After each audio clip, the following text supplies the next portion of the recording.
Boa tarde, graça e paz. A gente tá vendo aí, o pessoal tá chegando para nossa live especial, live sobre a lei e a graça. Perguntas que se costumam fazer na lei, com respostas em graça, porque os nossos olhos já foram iluminados, né? Porque o Senhor já nos revelou. Então, bem-vindos. E a gente vai crescer na graça, a gente vai crescer no conhecimento do Senhor Jesus Cristo. Nós temos 1 hora de live para a gente falar sobre os pontos que normalmente geram bastante questionamentos em relação à revelação da graça de Deus. Porque são coisas que estão atreladas à tradição religiosa do nosso país. Mas a gente vai conversar e nós vamos hoje ter uma interação bem legal, tá? A gente quer que você mande sua pergunta, se você tiver uma pergunta sobre a lei, sobre, enfim, as práticas da lei, para que a gente possa responder dentro da revelação da graça de Deus, do novo pacto, né? O pacto da graça que Jesus trouxe, um pacto de melhores e de superiores promessas. Isso é bem legal e a gente vai crescer bastante. Tenho certeza que vamos ter muitos esclarecimentos hoje, coisas até que a gente fez a vida inteira ou ouviu falar, viu pessoas praticarem e que hoje a gente entende que não tem nada a ver, que não serve para nada, que é apenas um ritual vazio, um ritual evangélico ou cristão, que as pessoas fazem e elas pensam que aquilo tem algum efeito na vida, mas não tem nenhum efeito. Então a gente vai falar disso também, coisas que as pessoas praticam e que não servem para coisa nenhuma. Então, que é muito triste, né? Eu vivi assim também muitos anos da minha vida, uma grande parte da minha vida, infelizmente, mas todas as coisas cooperam para o bem daqueles que amam a Deus. Amém? Eu não sei quantas pessoas que estão fazendo parte da live ou vão passar pela live que já entendem a diferença entre a lei e a graça, né? Porque isso é a base de tudo, isso é o fundamental para a gente. Bom, a gente vai falar bastante hoje sobre estas questões que muitas vezes nós falamos, postamos vídeos ou postamos uns pedaços de vídeo, né, baguetes, como se diz, e falando sobre estes temas, mas assim, são trechos curtos às vezes, que comunicam para as pessoas que já têm a revelação da graça de Deus, né, já sabem a diferença dos pactos. E às vezes algumas pessoas falam, mas o que é isso? Eu nunca ouvi falar sobre isso. E a primeira ideia que passa na cabeça é assim, eu vou chamar isso de heresia, né? Então, assim, é uma heresia, porque ninguém fala sobre isso, isso não é pregado nas igrejas. Então, a gente vai hoje mostrar na Bíblia Sagrada que ninguém aqui, né, tá pregando heresia ou levando alguma coisa para confundir o povo de Deus. Ao contrário, a palavra de Deus, quando ela é pregada, ela leva libertação. Jesus diz que a verdade liberta. Onde é que está a verdade?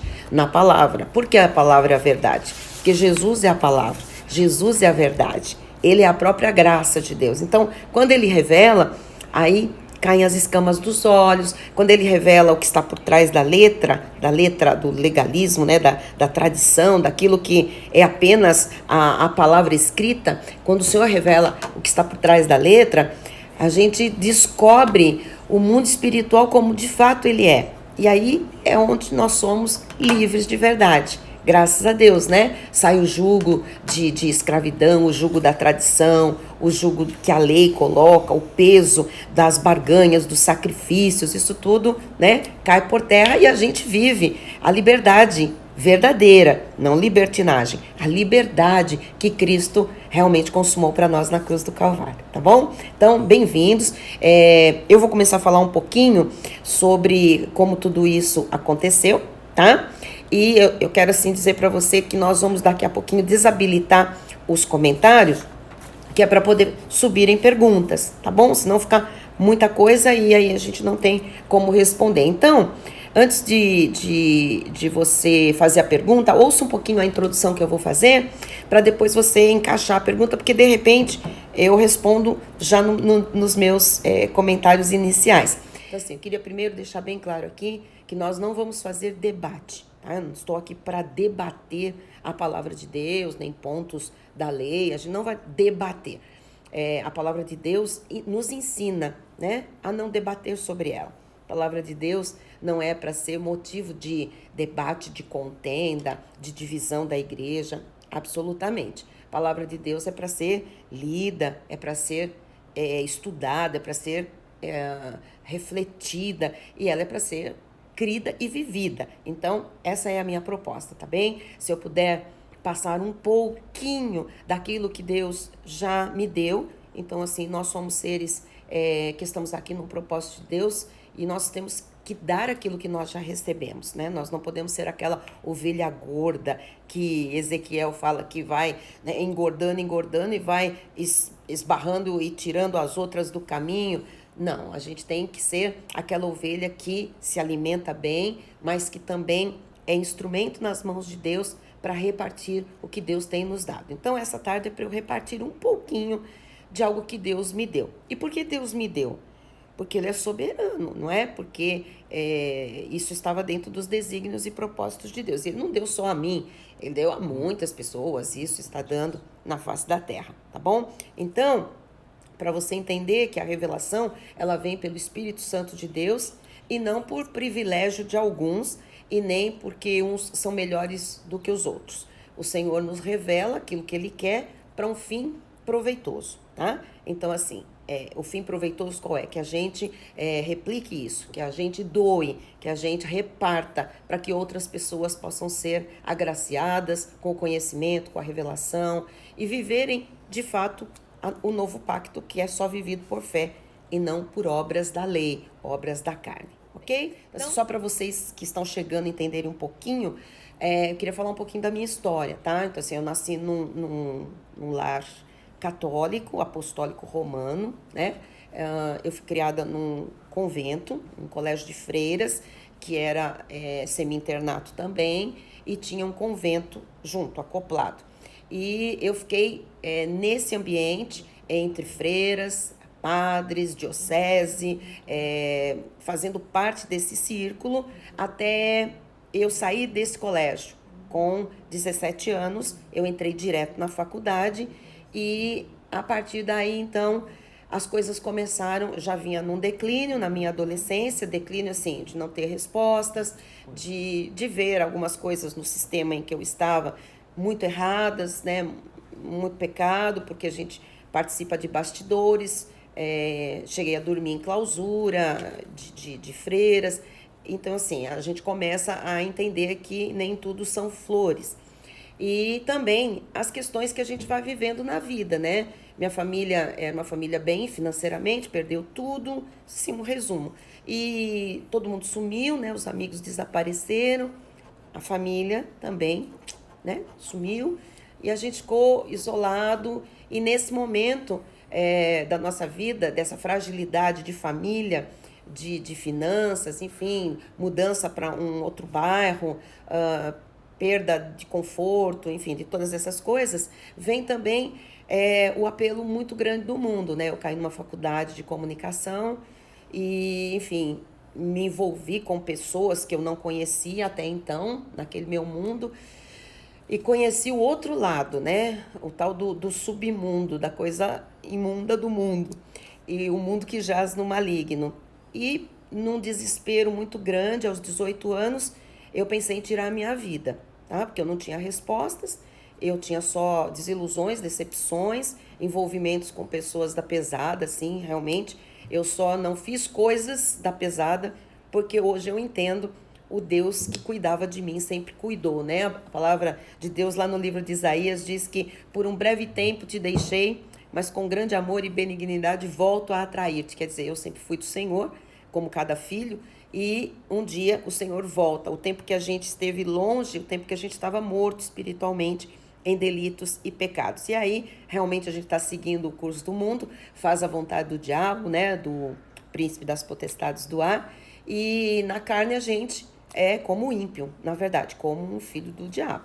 Então, quando eu pensei em acabar comigo, né, aparece então uma pessoa na minha vida que me fala de Jesus de uma forma que eu não conhecia. Eu achava que eu conhecia muito Deus, eu não conhecia nada de Deus, Eu não conhecia a Bíblia do jeito que eu conheço hoje, né? Que nós, convertidos, conhecemos. E essa pessoa, então, me falou do grande amor de Deus, me apresentou Jesus como meu Salvador. E, enfim, aí houve a minha conversão. Então, a grosso modo é assim. Mas, apesar da minha vida ter sido transformada interiormente, né? Eu nasci de novo, eu enxerguei as coisas com outros olhos, eu entendi quem era Deus naquele momento, me salvando, me livrando do mundo. Mas eu não tinha certezas de vida eterna, por exemplo, porque eu estava num sistema, né? Na minha conversão, acabei ficando numa igreja tradicional evangélica, que a gente hoje sabe que é uma igreja legalista. O que é uma igreja legalista? Que não tem a revelação do novo pacto, né? A igreja que vive a tradição judaico-cristã, na verdade, misturando as duas alianças, aquilo que é judaísmo, aquilo que é cristianismo, pregando o Jesus nos dias da carne dele, né, no cumprimento da lei, então copiando os sacrifícios de Jesus, fazendo, bom, enfim, tudo aquilo que a maioria conhece, que são as campanhas, que são os jejuns, que são as vigílias, as subidas aos montes, os votos, bom, enfim, expulsão de diabo, batismos nas águas, todas aquelas coisas, tá? Comidas, guarda disso, guarda daquilo, pode isso, não pode aquilo. E assim foi a minha vida por quase 17 anos, 16 anos e quase e meio, um pouquinho mais. Quando essa revelação da graça de Deus, do novo pacto, chegou à minha vida, tá? E chegou de uma maneira maravilhosa, quando também, dentro já desse vamos dizer assim, sistema religioso, eu também questionava, né?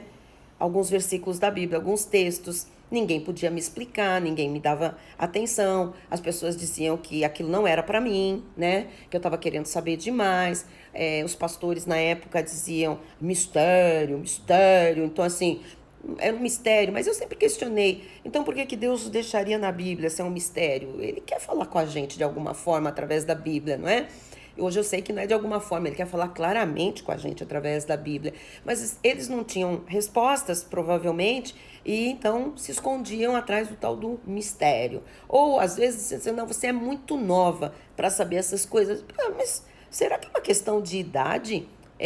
Saber o que Deus fala na sua palavra, né? Entender esse Deus, conhecer a Bíblia Sagrada, enfim.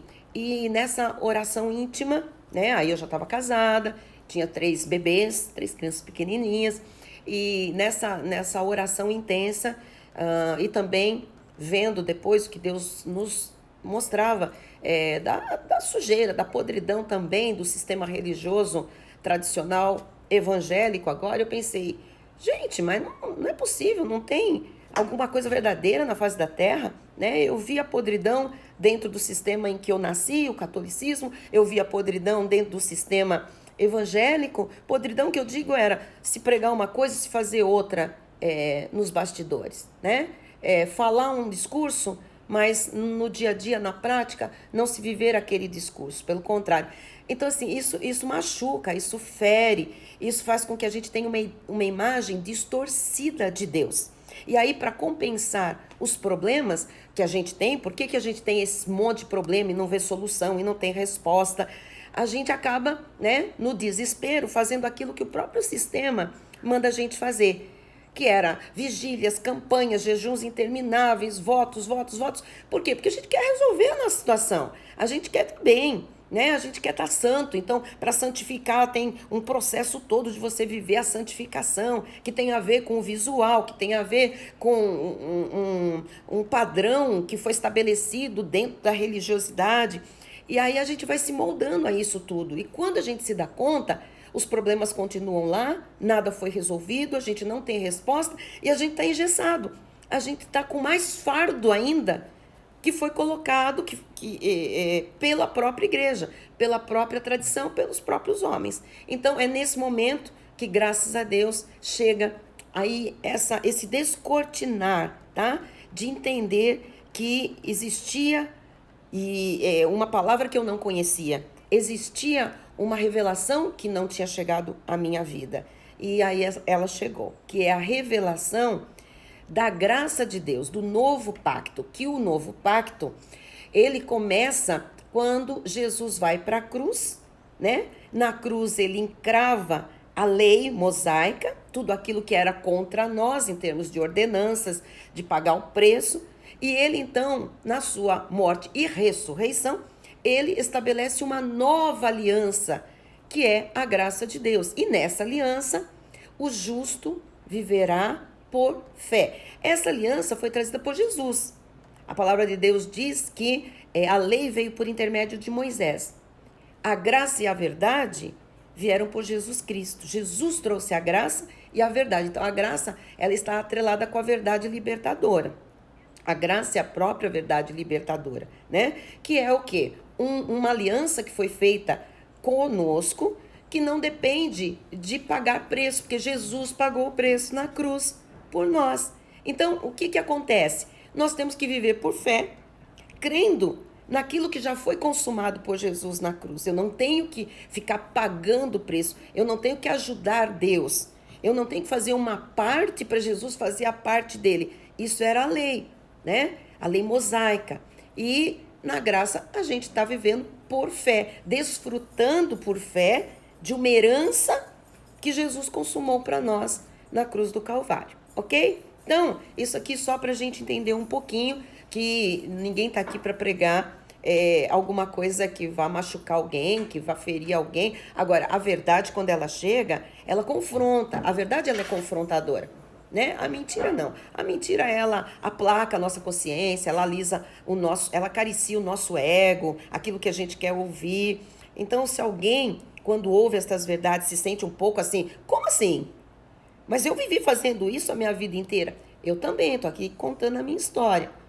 E quando a verdade chega, ela num primeiro momento, para algumas pessoas, pode ser um pouquinho indigesta. Por quê? Na carne, não no nosso espírito, né? Mas na carne. Por quê? Porque ela vem confrontar aquilo que a gente acreditou durante muito tempo, aquilo que a gente fez, aquilo que a gente viveu. Ela vem confrontar o quê? A liderança que estava ou está sobre a nossa vida em termos de igreja, em termos espirituais. Então isso não é fácil de você lidar, né? Quer dizer, estava tudo errado, está tudo errado, e nós temos muita dificuldade com o novo, né? Só que assim, a gente não pode esquecer que esse pacto, né, da graça de Deus chama-se nova aliança, novo pacto. Então ele vem confrontar o velho de qualquer forma, ok? Então, um pouquinho para a gente situar. Eu acho que nós já temos algumas perguntas. Só antes de você fazer a pergunta, a Lídia Bocater está online. Minha amada Lídia, Lídia Bocater, você está online, você é uma vitoriosa. Nós estamos aqui na igreja, né? Nós que estamos vindo aqui para fazer os cultos, as lives, só está vindo a minha família e a parte técnica, né? A equipe técnica, para a gente poder gerar esse conteúdo para vocês. E nós aqui, nós estamos numa alegria, mas numa alegria com o seu testemunho. Quero compartilhar aqui, né, Lídia, com todos os nossos irmãos que estão nos seguindo aqui, nos acompanhando nessa live, que você acaba de ser curada de um câncer. Então, como não nos alegrar? Como não pular, não é? Então, assim, que maravilha, que coisa linda, que coisa tremenda.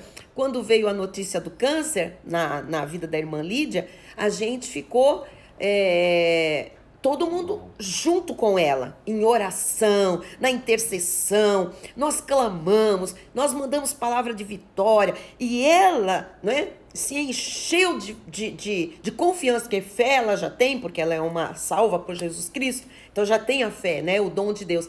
Mas a confiança nessa fé foi, né, alimentada. E aí o que deu, né? Ela passou ali por uma cirurgia, depois viria todo aquele tratamento de químio, de rádio, enfim, os irmãos sabem o que vem. E aí acabou, não tem necessidade de fazer nada. O câncer foi extirpado. Não, olha, ela está livre para a glória de Deus. E aí eu quero pegar, né, irmã Lídia, esse testemunho para dizer, a gente não fez nenhuma campanha, a gente não fez jejum, a gente não fez voto, a gente não barganhou com Deus, a gente não passou óleo na irmã, não foi ungir. A gente crê na obra que Cristo fez na cruz. E ele disse que pelas suas chagas nós fomos sarados. Nós apenas acreditamos nisso, confessa a palavra e a gente vê o resultado da fé. Isso é o justo viver por fé nesta aliança. A fé, ela é suficiente para produzir os resultados. Nós não precisamos de mais nada, absolutamente nada. Parabéns, irmã Lídia, pela firmeza, pela confiança, sabe? Pela postura, sabe? Digna de estar de cabeça erguida, de enfrentar o que tivesse que enfrentar e não vai ter que enfrentar, graças a Deus. Então, assim, nossos aplausos, primeiro ao soberano Deus e também pela disposição da irmã. Obrigada por compartilhar o seu testemunho. E vamos para as perguntas. Nós temos uma pergunta aqui hoje, vivendo no novo pacto, no pacto da graça de Deus, como admitir e nos submeter aos ensinamentos e exortações. Como admitir... Contidos na lei. Ah, bom, tem mais um pedacinho aqui que não apareceu. Contidos na lei. Então tá, então vamos lá. A gente tem a Bíblia inteira, tá? Então eu tô aqui com a minha Bíblia inteirinha. Tá? Então ninguém tirou nada da Bíblia, nem acrescentou nada. Deus me livre. O que acontece? A Bíblia Sagrada, ela tem até o último livro da Bíblia, até Malaquias, a gente tem aquilo que a gente chama a lei mosaica toda ali descrita, tá certo? E depois a gente tem 4 livros que são chamados equivocadamente de os 4 evangelhos, Mateus, Marcos, Lucas e João. Não são evangelhos, porque a palavra evangelho, o que significa evangelho? Evangelho são as boas novas de grande alegria. Então, depois Paulo, lá nas cartas de Paulo, ele explica que o único evangelho, o verdadeiro evangelho, é o evangelho da graça de Deus. Quer dizer, só o novo pacto, só a graça de Deus é que traz, de fato, boas novas de grande alegria, que significa evangelho, boas novas. Então, veja bem, Mateus, Marcos, Lucas e João não são evangelhos, são o quê? O cumprimento da lei através de Jesus. Então, o que a gente encontra em Mateus, Marcos, Lucas e João? São 4 livros históricos, ok? Que trazem Jesus no cumprimento da lei mosaica, como judeu na carne, tá? Nos substituindo, e traz a revelação do que é o reino de Deus, tá? Apresentando na pessoa de Jesus o Deus Salvador, que se fez carne, habitou entre nós, cheio de graça e de verdade. E depois, no livro de Atos dos Apóstolos, nós temos Atos, não é um livro de doutrina. Então, o que a gente tem no livro de Atos dos Apóstolos? Os atos, as atitudes, as ações, os acontecidos, depois que Jesus foi assunto aos céus. Então, assim, como é que viveram os primeiros cristãos, né? As reuniões, enfim, e ali ainda existe sinagoga. Pela primeira vez, o povo de Deus é chamado de igreja, pelo apóstolo Paulo, né? Ali depois da conversão de Paulo. Então, o livro de Atos não é um livro de doutrina. E depois a gente começa as 14 epístolas do apóstolo Paulo, ok? Então é sobre isso que eu quero falar para você. Como é que a gente se submete às ordenanças e exortações, tá? Então a gente tem que separar muito bem o que é princípio de Deus, e muitos princípios de Deus estão no velho pacto, porque princípio não muda, princípio de Deus não se altera, princípio de Deus não perde validade. Mas nós temos que separar os princípios das leis, dos 613 pontos da lei mosaica, que eram pontos especificamente para os judeus, que não são para nós. Então, como é que eu sei o que é lei e o que é graça? O que está lá naquele livro do Velho Testamento que é para mim? Então, você tem que conhecer as epístolas do apóstolo Paulo, que é quem trouxe a revelação, não é a graça veio por Jesus, mas Paulo foi ao terceiro céu e recebeu da boca do Cristo ressuscitado a revelação do novo pacto. Então, você tem que saber o que passa pelas 14 epístolas, 14 cartas de Paulo. O que do Velho Testamento passa por Paulo é para nós, gentios na carne. Então, quando você conhece bem a graça, você consegue ler todo o Velho Testamento com olhos iluminados. E você sabe distinguir. Isso aqui é para os judeus, isso é para mim. Isso aqui é uma lei, isso faz parte de um ponto da lei mosaica, dos 613 mandamentos. Isso aqui é princípio de Deus. Então, princípio de Deus é para mim, é para você. Ok? Sempre. Sejam eles promessas dentro dos princípios, ou sejam exortações em relação ao modo em que nós devemos viver, tá? Aí não tem a ver com usos, costumes, essas coisas que eram específicas para os judeus, tá bom? Ok, obrigada pela pergunta. Para os que recebem a salvação por graça, ainda é necessário receber o Espírito Santo? Primeiro, a salvação, mesmo que a pessoa não saiba, que ela ainda esteja no sistema legalista, a salvação só pode ser recebida por graça, tá? Então, todos os cristãos, crentes, vamos dizer assim, em Jesus, que um dia confessaram Jesus como seu Senhor e Salvador, receberam a salvação por graça. Então, não tem outra forma de ser salvo. A palavra de Deus, lá em Efésios 2:8, diz assim: porque pela graça sois salvos mediante a fé. Isso não vem de vós, é dom de Deus. Então, é pela graça que nós todos somos salvos. Agora, eu preciso receber o Espírito Santo num momento posterior? Então, Marisa, que esta é uma grande dúvida, ou um problema até que surge no meio evangélico, que há até divisão entre denominações, que é a questão, assim, de receber o Espírito Santo ser um outro passo, tá? Então, a gente tem que esclarecer o seguinte: não é uma segunda etapa, um segundo momento, um segundo passo. A palavra de Deus, lá em Efésios, capítulo 1, versículo 13, diz assim: em quem também nós, a igreja de Cristo, salvos, tá?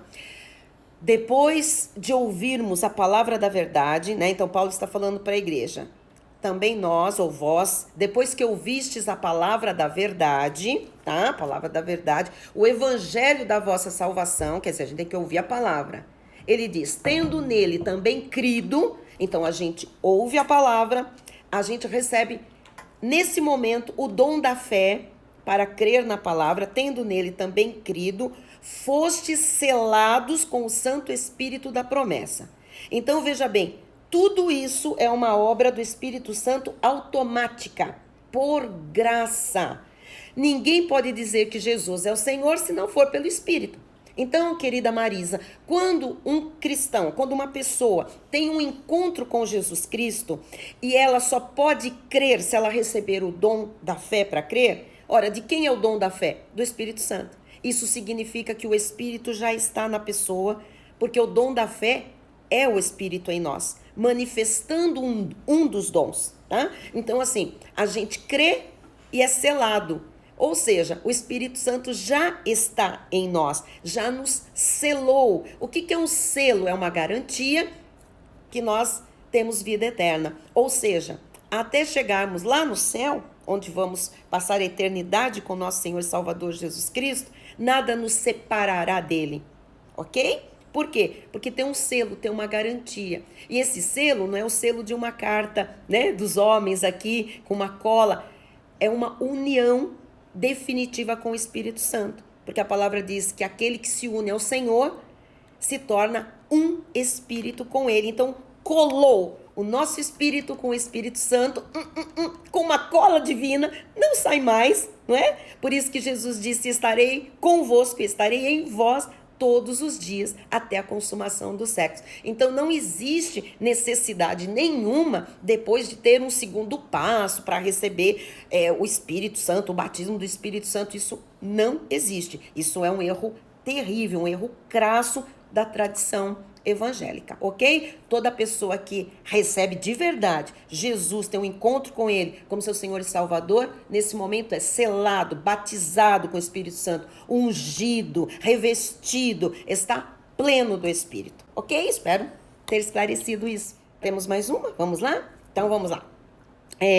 Tem a possibilidade de existir as duas sementes num mesmo lar? Opa! Profundo agora, hein? Você conhece já esse assunto. Quem tá falando isso, não sei quem é, mas amém. Vamos responder isso. Primeiro, Neuci. A Neuci. Yes! É família abençoada. Vamos lá. De Araçatuba. Neuci. Obrigada pelo seu carinho sempre, tá? Então, assim, vamos entender isso é bem profundo, isso gera realmente para algumas pessoas que ainda não têm essa revelação, gera um certo desconforto. Então, vamos lá, vamos vencer o desconforto pra gente ficar com a verdade, tá bom? Convém que a nossa carne seja subjugada, que ela diminua para que Jesus seja exaltado e glorificado. Então, assim, primeiro a gente precisa ter essa revelação, esse conhecimento de que existem na Terra duas sementes. Duas sementes são duas raças de pessoas, são duas categorias de pessoas, são dois tipos de pessoas. E aqui falando em termos de gente, tá? De gente mesmo, ok? Então a Bíblia fala que existem os filhos de Deus e os filhos do diabo. A Bíblia Sagrada diz que existem os predestinados para a salvação e os destinados para a perdição. A Bíblia Sagrada diz que existe o trigo e existe o joio. A Bíblia Sagrada diz que existe vaso de honra e vaso de desonra. Que existem os eleitos e os ímpios, né? A palavra de Deus diz que existe fruto bom e fruto mau, peixe bom e peixe mau, virgens prudentes e virgens nécias. Então, a gente tem que entender exatamente o quê? Que todas estas terminologias, tá? Estão se referindo a uma separação que Deus fez entre os filhos dele, os filhos de Deus e os filhos do diabo, tá? A gente sabe quem é quem? Não, só Jesus sabe. Ninguém mais sabe. Como é que a gente fica sabendo que uma pessoa é para salvação, tá? A gente não sabe antes. A gente sabe quando a gente anuncia a palavra do Senhor. Por quê? Porque a fé vem pelo ouvir. E ouvir o quê? Ouvir a palavra, tá? O evangelho da salvação. Então, até alguém ouvir a palavra, você não sabe se ela é uma ovelha ou se ela é um lobo. Olha uma outra terminologia, né? Você não sabe. Mas nós também, antes da nossa conversão, nós tínhamos atitudes de lobo. Nós estávamos fazendo as coisas mais loucas, né? Que o ímpio faz. Mas um dia a palavra chegou. A palavra veio e trouxe o dom da fé.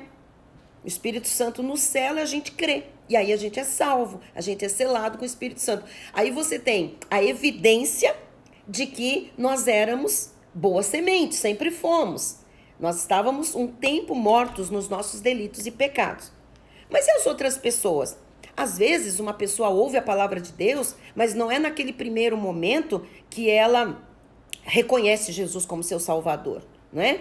Às vezes tem muita, vamos chamar assim para todo mundo entender, muita cera do mundo nos ouvidos, né? E aí, às vezes, num primeiro momento, a pessoa ainda não percebe aquilo. Mas a gente não pode desistir, a gente tem que continuar, né? A palavra de Deus diz: insta, a tempo, fora de tempo, fala, não detenha, não se cale. Então, a gente tem que falar, a gente tem que anunciar Jesus, a gente tem que falar do evangelho da salvação, né? Da graça de Deus. Por quê? Porque, de repente, é o dia do poder de Deus, né? E eu falei isso na pregação de domingo, último domingo, próximo passado. Então, assim, no dia do poder de Deus para a salvação se manifestar, porque Deus é soberano, não tem jeito. A cera derrete, a pessoa se rende, ela pode ter um coração duro, vira coração de carne, o coração de pedra é esmiuçado, e ali se evidencia. Então, a gente não tem como saber. Agora, a tua pergunta é mais profunda. Dentro de uma mesma família, podem existir duas sementes? Pode. Ai, bispo, ai, meu Deus. Olha, é só a gente ir para a Bíblia, para a gente não ficar aqui com conjecturas, né? Vamos para a Bíblia. A gente tem um casal, o primeiro casal criado por Deus, Adão e Eva, eles eram filhos de Deus. Ninguém era do diabo, outra semente, não havia ainda outra semente na terra, né? Então, assim, um casal de Deus, eles tiveram dois filhos, os dois primeiros, Caim e Abel. Caim era do maligno, Abel era eleito de Deus, era um filho de Deus, né? A Bíblia afirma isso. Se você for lá na carta de João, ele fala, não segundo Caim, que era do maligno, e assassinou o seu irmão. E por que assassinou o seu irmão? Porque as suas obras eram más e as de seu irmão justas. Ou seja, Caim era do diabo. Então, alguma coisa se passou, né? que Deus permitiu, e nós sabemos que está lá no livro de Gênesis, capítulo 3, versículo 15, a sentença de Deus, que haveria uma outra descendência humana, que não faria parte da descendência bendita dos filhos de Deus, mas que seria de domínio do diabo, que seriam filhos do diabo para estarem a serviços do diabo nessa terra, porque Deus faria o tempo todo separação entre as duas sementes, mostraria a sua ira, né, o seu desagrado em relação ao filho da perdição, ao que o diabo fez, e daria também a conhecer a sua glória nos vasos de honra que de antemão preparou para manifestar o seu poder e a sua glória. Então, pode sim. E eu poderia citar aqui inúmeros casos da própria palavra de Deus, só vou falar mais um, tá? Para não me alongar, que é o caso de mais uma família eleita do Senhor, família bendita, que é a família de Abraão, né? Então, Abraão e Sara tiveram Isaac, o filho da promessa. Ismael é o filho da escrava, Ismael é outra coisa. A promessa de Deus é no filho da promessa. A descendência bendita está, né, na linhagem de Isaac. Mas Isaac se casa com Rebeca, uma outra mulher do povo de Deus, tá? Então até aí tudo bem. E aí Rebeca tem gêmeos. Você conhece a história, ela tem 2 filhos. Então no seu ventre já tem 2 filhos brigando entre si. Você sabe que houve uma briga, né, entre Jacó e Esaú no ventre de Rebeca. E Deus falou para Rebeca: olha, eu amei a Jacó, porém me aborreci de Esaú. E eles não tinham feito nada. Ainda não tinham praticado, lá em Romanos, Paulo diz assim, eles não tinham praticado bem ou mal para que o propósito de Deus quanto à eleição prevalecesse. E o Senhor já tinha dito à mãe, né? Me aborreci de Esaú, amei a Jacó. Então, o mais velho será escravo do mais novo. O que ele estava dizendo? Eu estou trocando a primogenitura, tá? Eu escolhi Jacó. É ele que é o meu herdeiro. Então, você percebe que numa mesma família, entre irmãos gêmeos, tinha alguém que era outra semente. E depois, a Bíblia inteira fala assim, os nossos patriarcas, Abraão, Isaac, Jacó. E depois as 12 tribos de Israel que saíram de Jacó. Cadê Esaú?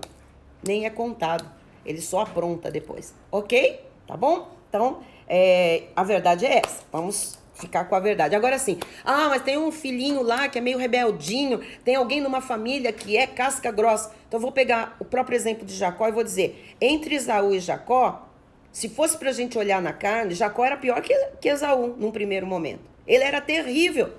Ele mentia, o nome dele significa foleiro, enganador, mentiroso, usurpador. Então, a gente não pode julgar ninguém.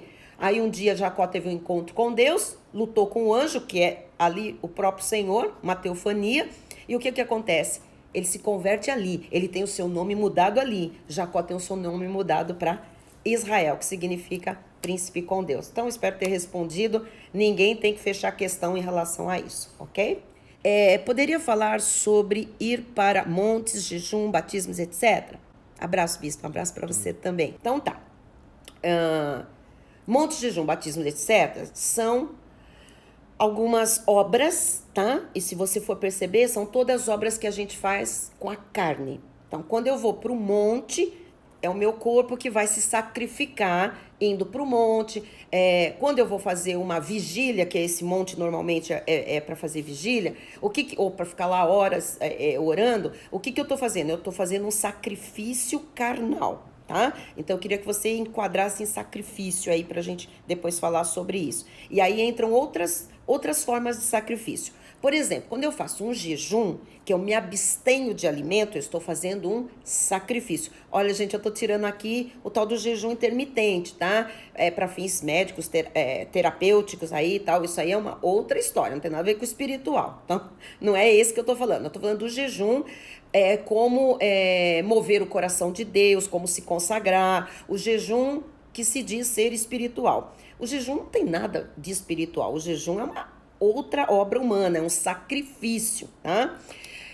Depois eu falo do batismo. Então, assim, todo tipo de sacrifício, quando eu faço, Arthur, eu estou invalidando, sem saber, né, por ignorância, eu estou invalidando o maior sacrifício, que foi o sacrifício de Jesus na cruz do Calvário. Então, assim, ele pagou o preço com a vida. Qual sacrifício eu e você poderíamos fazer que Jesus não fez? Né? Então, quando eu falo que um jejum meu move Deus, eu estou dizendo que Deus está sujeito a um sacrifício que eu faço e Deus não está. Deus é soberano, nada que eu faça move Deus. Bispa, Deus é movido pela fé. E fé, Arthur, não é fé em coisas, é fé no que Cristo fez por mim e por você. Então assim, não, mas as pessoas têm fé num copo d'água. Gente, mas fé num copo d'água? Fé num copo d'água não tem na Bíblia.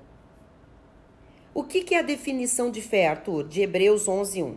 Fé, ora, a fé é o quê? A certeza de coisas. Não tem nada a ver com objetos, tá? Não tem nada a ver com A fé é certeza. Então, certeza é alguma coisa que eu tenho aonde? Externa ou interna? Interna, a certeza tá aqui, tá? Então, a certeza tá aqui. A fé é a certeza de coisas que eu espero, ok? E a convicção. Então, fé são duas coisas, certeza e convicção. Certeza e convicção é interna, é interior. É a certeza de coisas que eu espero e a convicção de fatos que eu não vejo. Olha o que é fé. Fé é você acreditar numa coisa que você não vê. Então, quando eu preciso fazer um sacrifício que eu veja que eu estou fazendo, a fé já saiu fora. A fé já não tá valendo. Veja bem, fazer um jejum, até quem não crê em Jesus faz. Muçulmanos fazem jejum, né? Islamistas fazem jejum, budistas fazem jejum, católicos fazem jejum e não tem a revelação de quem é o verdadeiro Salvador, certo? Então, assim, a gente tem que entender que quando Jesus foi para a cruz do Calvário, ele encravou no madeiro toda a lei mosaica. Então, jejum é uma prática ainda dos judeus, dos nossos irmãos judeus. Agora, você quer ver uma coisa bem interessante?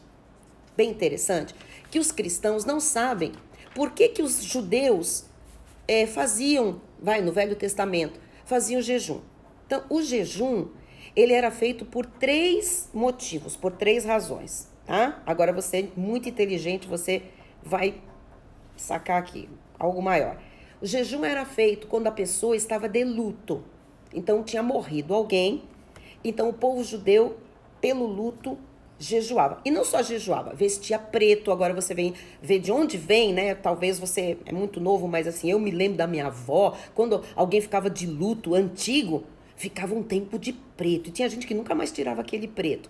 Então, o preto, o jejum, eram práticas dos judeus para mostrar, eu estou de luto, eu perdi alguém querido, alguém que eu amo, tá? Então, o jejum era por motivo de luto, uma crise pessoal. Então, assim, a pessoa estava mal, ela perdeu tudo, ela estava com uma crise na família, ela fazia jejum. Agora, veja bem, ela não fazia jejum para Deus resolver o problema dela. Ela fazia jejum como sinal de desagravo, sabe? Fazia jejum porque ela sabia que aquilo lá provavelmente era consequência de alguma coisa que eles tinham feito errado. Até porque a lei condenava o tempo todo, não é? Acusava o tempo todo. Então, o jejum era um lamento, tá? O jejum era sinal de dor, de lamento, de luto, de crise.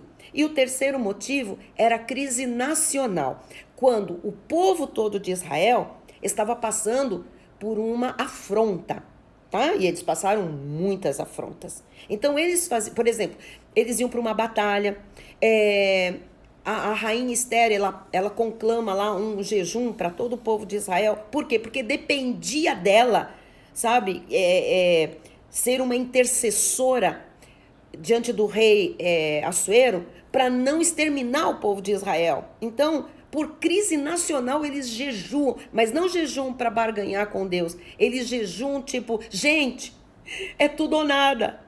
Se o rei não for amolecido, sabe? Se ele não for complacente, ele vai exterminar todo judeu. Então, você está entendendo que os motivos dos judeus não tem nada a ver com os motivos pelos quais os cristãos fazem jejum hoje. Hoje, primeiro, nós somos gentios na carne, nós não somos judeus. Então, primeiro que nunca um jejum foi para nós, tá? Nunca foi. Não tem nada a ver com a gente. Segundo, as pessoas que fazem jejum hoje, das igrejas, né? Elas fazem para ter uma experiência com Deus. A gente não precisa de jejum para ter experiência com Deus. Eu tenho experiência com Deus e olha que umas poderosas, umas que se eu contar aqui o povo fica doido, né? Aquelas bem sobrenaturais, sem jejum nenhum. Então as pessoas fazem jejum para ter experiência com Deus, faz jejum para se consagrar, querido. Consagrar não é através de jejum, não tem nada disso na Bíblia Sagrada. Fazem jejum para se santificar. A santificação é o Espírito Santo que produz, não é o jejum, tá? Então, assim, o jejum produz outras coisas ruins até na nossa carne. Fala também daquele versículo que fala... tá, ok. Mas alguém perguntou isso? Uhum. Tá bom. Abre para mim em 17 de Mateus 21. Eu já vou falar. Então, assim, o que surge agora... Então, por que Jesus jejuou, né? Por que Jesus jejuou? Ora, Jesus jejuou porque Jesus veio na carne como judeu. E o que ele veio fazer? Entre outras coisas, Jesus veio encerrar a lei mosaica. Ele só podia encerrar a lei mosaica se ele cumprisse os 613 pontos da lei, ok? Então, porque um pacto só é encerrado quando ele é cumprido na sua totalidade. Então, Jesus veio cumprir no seu e no meu lugar. Por quê? Porque nenhum ser humano foi capaz de cumprir os 613 pontos da lei. Porque quem tropeça num só ponto é culpado, é réu de todos os 613. Então, a maldição vinha sobre a pessoa. E aí precisava vir alguém sem pecado, porque nós com pecado não conseguimos não tropeçar num ponto da lei, ok? Então veio alguém sem pecado para ser o meu e o seu substituto e cumprir a lei. Então quando Jesus jejua, vamos entender isso agora, porque isso é fundamental. Quando Jesus tinha pecado para jejuar? Não. Jesus queria uma experiência com Deus? Não, ele era o próprio Deus encarnado, né? Jesus estava de luto? Não. Jesus estava em crise? Não. Então por que Jesus jejua? Porque jejum era um ponto da lei e ele tinha que acabar com aquele ponto cumprindo. Ele tinha que participar daquele ponto da lei. Então Jesus foi o único que cumpriu toda a lei, porque ele não tinha nenhum pecado. Vocês estão entendendo? Então você encontra lá. Por que eu disse que Mateus, Marcos, Lucas e João são livros históricos? Porque você encontra Jesus no cumprimento da lei, fazendo todas essas práticas, não para ser imitado na carne. Jesus não quer ser imitado na carne. Vocês se lembram que o apóstolo Paulo fala lá em Gálatas 2:20, né? Se nós conhecemos alguém na carne, já não conhecemos desse modo. Nem a Cristo nós conhecemos desse modo, na carne, né? Ele não quer ser conhecido na carne. Então, nós não podemos imitar Jesus como um judeu cumprindo a lei. Por quê? Porque nós não somos judeus e porque não é para cumprir mais a lei. Nos preceitos, não nos princípios. Nos preceitos, não. Ele pôs fim à lei. Então, quando eu pratico uma coisa da lei, eu estou invalidando o sacrifício de Jesus e ele ter vindo aqui para encerrar um pacto. A lei acabou, a lei caducou, né? Então, agora, alguém manda aí a pergunta aqui, glória a Deus por isso, é uma pergunta que surge em nossos seminários, né, nos nossos papos, que é Mateus 17? 21, tá? Então, assim,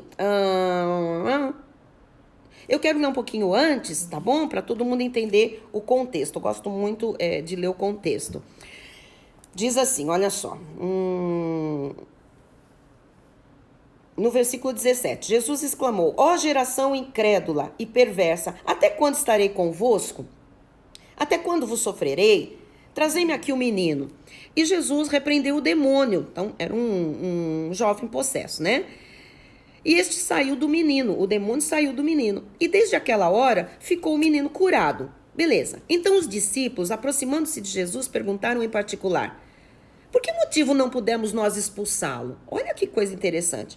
E ele lhes respondeu: por causa da pequenez da vossa fé. Ou seja, enquanto a pessoa não sabe que ela pode fazer aquilo, que ela tem poder e autoridade de Jesus para fazer aquilo, ela vai duvidar. Então eles não sabiam que eles podiam fazer aquilo. Eles duvidavam, eles achavam que só Jesus podia fazer aquilo, né? Hoje nós sabemos que nós podemos fazer tudo que Jesus fez, porque ele disse que nós faríamos as obras que ele fez e ainda maiores, não é? E aí ele lhes respondeu: por causa da pequenez da vossa fé. Pois em verdade vos digo que, se tiverdes fé como um grão de mostarda, direis a este monte: passa daqui para acolá, e ele passará, nada vos será impossível. Mas esta casta não se expele senão por meio de jejum e oração. Então, eu não sei quantos estão com a Bíblia aberta aí, mas eu quero dizer duas coisas em resposta a este texto. A primeira delas é que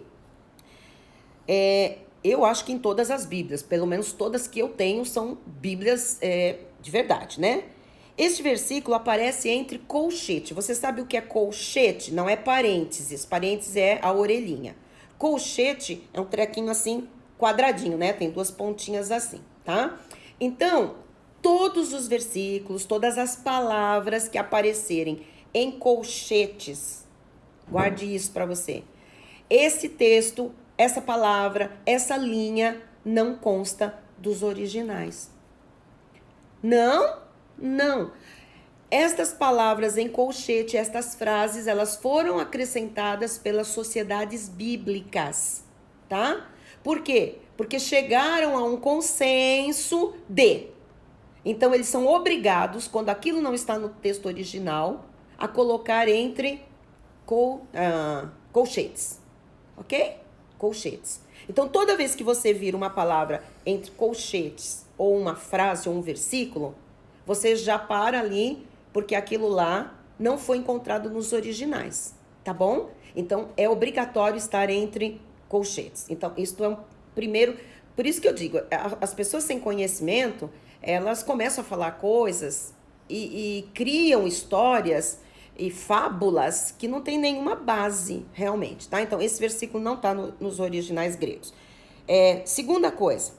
Se estivesse, porque algumas pessoas não sabem grego, bispa. Ah, meu Deus. Então, assim, quem não sabe grego, quem não sabe os originais, quem não tem uma Bíblia, quem não tem uma bispa dessa, quem não tem o apóstolo Miguel Ângelo, que sabe grego, que sabe hebraico. Então, como que fica? Então, vamos agora pela revelação. Vamos supor que você ouviu a vida inteira que tem castas de demônios que só saem com jejum e oração, tá? Quando Jesus falou isso, os demônios, ele não tinha ido para a cruz ainda. Ah, pronto, já caíram todas as fichas. E o que acontece? Se ele não tinha ido para a cruz ainda, os demônios tinham livre acesso ao povo de Deus, aos eleitos, a todo mundo. Na cruz do Calvário, o que Jesus faz com o diabo e seus anjos, os principados e as potestades? A Bíblia diz que Jesus amarrou o valente. Ou seja, o mais valente amarrou o valente, saqueou os despojos, que somos nós, que estávamos nas mãos do diabo. Jesus pegou o povo que era dele, saqueou os despojos, são meus. Você não toca mais. E publicamente os expôs ao desprezo, triunfando deles na cruz. É o que diz o versículo. Então, o que acontece? Na obra da cruz, o diabo foi amarrado. Ele foi destruído. Não é que ele acabou. Destruído, né? Que diz que Jesus veio para destruir as obras do diabo. Então, assim, destruído do original grego katargeu. Que significa o quê? Que o Senhor tirou o poder, a autoridade, o domínio do diabo de sobre a vida daqueles por quem ele morreu. Yes! E por quem Jesus morreu? Por você e por mim. Isto significa que nem você, nem eu e nenhum salvo por Jesus Cristo pode ser possuído por um demônio ou por uma casta de demônios. Ok? Então, até a cruz, isto era possível. Depois da cruz, o diabo só entra, só possui, e com suas castas, numa pessoa que é dele, num filho do diabo, ou num eleito de Deus que ainda não teve a manifestação da salvação. eterna por Cristo Jesus. Uau, que tremendo! Como é que fica na graça, né? Como é que é essa situação dos montes, dos jejuns, das vigílias, enfim, esses sacrifícios todos, né, que a tradição apregoa e faz, né? E eu quero dizer aqui que, assim, a tradição faz essas práticas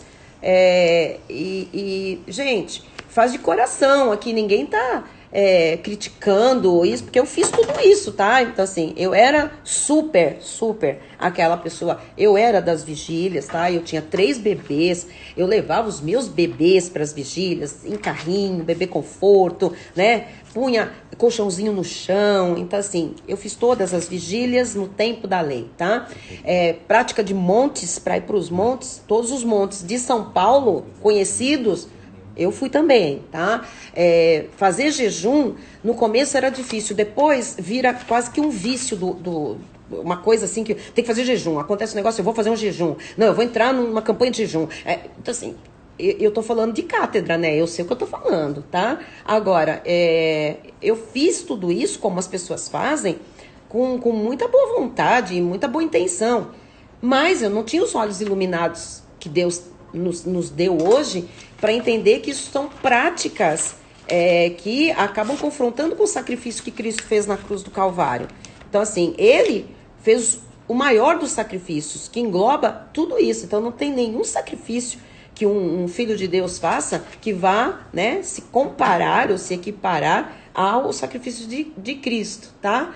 Então, assim, a gente tá sem os comentários, a gente tirou de novo os comentários, que é para você poder fazer uma pergunta, se você quiser. Então, quem quiser fazer pergunta, clica na interrogação que tem ali no rodapé e na caixinha que você abrir, digite a sua pergunta, tá bom? Então, eu tô aqui respondendo a questão, já respondi dos montes, do jejum, por que os judeus jejuavam, porque não tem nada a ver com a gente, por que Jesus jejuou. Jesus jejuou porque ele estava na carne, no cumprimento da lei, não podia ficar nenhum ponto de fora. E também falei sobre a pergunta que vocês fizeram sobre essa casta só sai senão por meio de oração e jejum, né? Então, Jesus não tinha sido ainda crucificado, os demônios não tinham sido ainda presos em cadeias, o mais valente não tinha amarrado o valente e, enfim, não tinha despojado os principados e potestades. Hoje, né, no novo pacto, os demônios não podem entrar, nem castas nenhuma, numa pessoa salva, que é selada com o Espírito Santo da promessa. Só há um que habita em mim e que habita em você, né? Que é o Espírito Santo de Deus. Não há demônio que ache espaço na nossa vida, ok? Então, eu espero que tenha respondido. Lembrando, para quem entrou agora, que toda vez, e esse versículo, né, de Mateus 17, 21, ele está que estiverem entre colchetes. Isso significa, é um alerta para quem está lendo a Bíblia. Então, se alguém não sabia, precisa saber. Esse texto não está no original, não está nos originais em que foram escritos, tá bom? Então, foram acrescentados pelas sociedades bíblicas, não só do Brasil, tá? Especialmente da Inglaterra. E depois isso foi passando, mas é obrigatório aquele texto que não está no original ser colocado entre colchetes. E esse texto de que Jesus disse que aquela casta só saía com oração e jejum, não está no original. Ok? Então, respondi de todos os lados, fechando a questão. Eu acho que nós vamos para batismo, é isso? Então, eu vou pegar aqui... Eu vou pegar aqui... Eu tenho um material maravilhoso sobre isso e eu queria deixar depois disponível, tá? Com vocês... que tá no YouTube, o nosso Seminário de Doutrinas da Graça de Deus nível 1. Então, todas essas questões sobre lei e graça, sobre jejum, sobre paramentos, estolas sacerdotais, sobre unção com óleo, sobre batismo nas águas, sobre predestinação, eleição, existência das duas sementes, tudo isso está no nível 1 do Seminário de Doutrinas da Graça de Deus. Basta você entrar em Cristo Vive SP no YouTube, tá? Que é o nosso canal lá. E você coloca lá, Seminário da Graça de Deus nível 1. Você vai ter tudo isso lá, tá? Eu fiz um dia de imersão aqui na Cristo Vive São Paulo, respondendo e explanando bem sobre isso. Então, tem tudo lá. E a gente deve ter outros seminários, tá? Vai ter mais um em breve. Então, a hora que você, que nos acompanha, perceber que a gente começou a anunciar o seminário, você já agenda a data para você estar aqui com a gente. Então, deixa eu deixar claro que isso tudo é gratuito, tá bom? Ok? É para todo mundo participar mesmo, beleza? Então, eu queria falar um pouquinho sobre o batismo nas águas, né? Ok, então vamos lá. Eu vou pôr meu óculos aqui para eu ler melhor. Então, uma coisa importante para a gente saber é que a lei mosaica, com seus 613 pontos e mandamentos, o apóstolo Paulo diz que a lei era a sombra dos bens vindouros. O que significa isso? Tudo na lei apontava para um bem que viria, vindouro. Tudo no pacto da lei era simbólico, não era o bem real. Paulo fala que a lei era a sombra e que a graça é o bem real. São os fatos consumados. Então, tudo que a lei apontava foi consumado na graça de Deus. Por isso que a gente não vive a lei. A lei é sombra, a graça é o bem real. Então, eu não vivo sombra, eu vivo o bem real, ok? Então, se a gente fosse pegar num estudo todos os símbolos, a simbologia, as tipificações na lei, a gente vai encontrar um correspondente na graça. Como assim? Então, assim, a lei tinha o candelabro, você tem o que é isso na graça. A gente tinha o óleo da unção, você tem o que é isto na graça, tá? Então, lá era tudo tipos, tipologia, tá? Símbolos. Os judeus viviam por coisas que eles precisavam ver. A carne, a lei era um pacto para a carne do homem, tá? De coisas concretas. A graça é para o espírito. Nós não precisamos ver nada, nós precisamos crer na obra de Cristo, ok? Então, só para a gente entender. Então, quando a gente vai falar de batismo, a gente tem que começar a entender uma coisa. Primeiro, tá? Muito difícil alguém saber, ou não saber, alguém ter desconfiado disso. Se você começa a ler a Bíblia, e quem já leu a Bíblia, de Gênesis até chegar nos livros históricos de Mateus, Marcos, Lucas e João, você não encontra ninguém se batizando nas águas. Tá? Ou seja, o batismo nas águas sequer faz parte dos 613 mandamentos dos judeus. Não há um mandamento na lei mosaica para que eles se batizassem. Olha que coisa interessante, não é? E apenas nos tempos que antecederam a manifestação de Jesus na carne, de Deus encarnado como Salvador, apenas ali, uma tribo entre os judeus batizavam nas águas, que nós sabemos que era a tribo dos essênios, da qual João Batista fazia parte. Você sabe o que significa João Batista? Ele era chamado de o batizador, tá? Baptista, baptismo. João, aquele que batiza. João, o do batismo. João, o batizador, ok? Então, João e alguns outros que faziam parte dos essênios batizavam. Porém, o ponto do batismo, Arthur e galera que está aqui querendo saber, não faz parte dos 613 mandamentos, né, judaicos. Então, os judeus, na verdade, eles faziam diversas abluções. Só para a gente entender o que é isso. Abluções são lavagens. Então, eles faziam lavagens de partes do corpo como um ritual, tá? Então, eles lavavam as mãos quando eles acordavam pela manhã antes de orar. Eles lavavam as mãos antes de comerem, não só por questões de higiene, mas como se fosse um ritual, ok? Eles participavam de rituais de purificação por aspersão. Então, o que é aspersão? Aquela aguinha assim, ó, que a Igreja Católica tem um aspergidor, que às vezes é uma bolinha, um negócio que vai tchum, e saem umas gotículas de água, ok? Então, eles faziam vários ritos dessas purificações com água. Por isso, os sacerdotes e os levitas, eles tinham que lavar as mãos e os pés antes de se aproximarem do altar do Senhor. Senão eles morriam. né? Então lá na lei tinha um monte de pré-requisitos para o sacerdote entrar no lugar santo, para ministrar, oficiar alguma cerimônia. Então eles tinham que estar com uma roupa de linho, finíssima, eles não podiam suar, eles não podiam mostrar partes do corpo, eles tinham que estar extremamente higienizados. Isso para mostrar o quê? Que eles tinham que estar purificados para entrar na presença de Deus. E só eles entravam para trazer o recado do povo, para fazer expiação pelo povo. Isso significa o quê? Que a lei era de símbolo, era exterior. Então o corpo precisava estar higienizado, as mãos, os pés, não podia suar.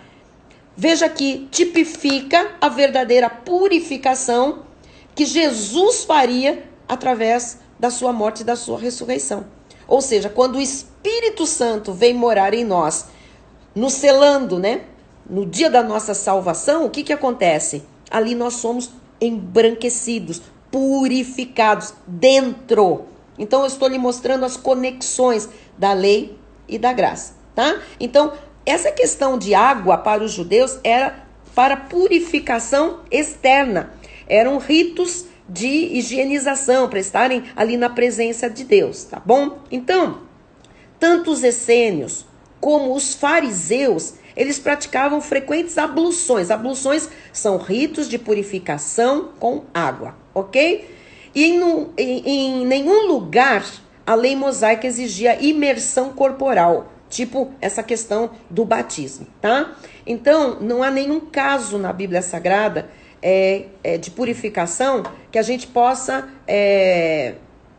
evidenciar que uma imersão foi exigida. Nunca existiu isso, tá? Então, os vários batismos, quando a carta aos Hebreus fala, né, o ensino de batismos, tá?